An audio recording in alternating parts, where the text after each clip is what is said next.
ہماری پاک فوج جیسی فوج دنیا میں کہیں نہیں ہے. ہماری آرمی فاسٹ آرمی ہے اور ان کی آرمی تو اس طرح کی نہیں ہے کہ جو ہماری آرمی سے مقابلہ کر سکے.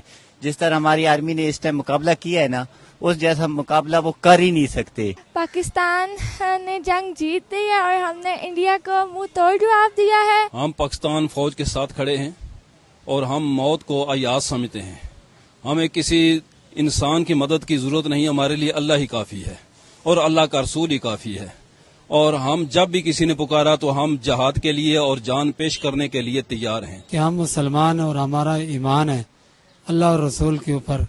یہ منافقین کا ٹولہ ہے.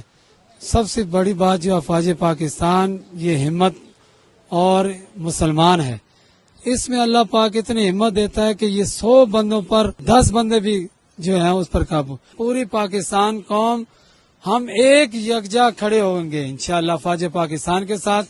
پہلے بھی کھڑے تھے اور اب بھی کھڑے ہیں. باقی رہ گیا مودی بالکل ڈرپوک ہیں. 24 کروڑ عوام ہے. اگر ہماری ضرورت پڑی تو ہم یہاں اسلام آباد میں کھڑے ہو کے بات نہیں کریں گے، LOC پر جا کر لڑنے کے لیے تیار ہیں. انڈیا یہ سمجھتا تھا کہ وہ اس قوم کو ہستی سے مٹا دے گا، لیکن اس کو یہ نہیں پتا تھا جس قوم سے اس کا پالا پڑا ہے لا الہ الا اللہ محمد رسول اللہ، یہ وہ ملک ہے جو ہم نے کلمے کی بنیاد پہ حاصل کیا تھا اور ہم نے دشمن کو منہ توڑ جواب دیا ہے. ہم اپنی فوج پاکستان کے ساتھ کھڑے ہیں، ہر وقت ہم اپنی فوج کے شانہ بشانہ کھڑے ہیں. پاک فوج زندہ باد، پاکستان پائندہ باد.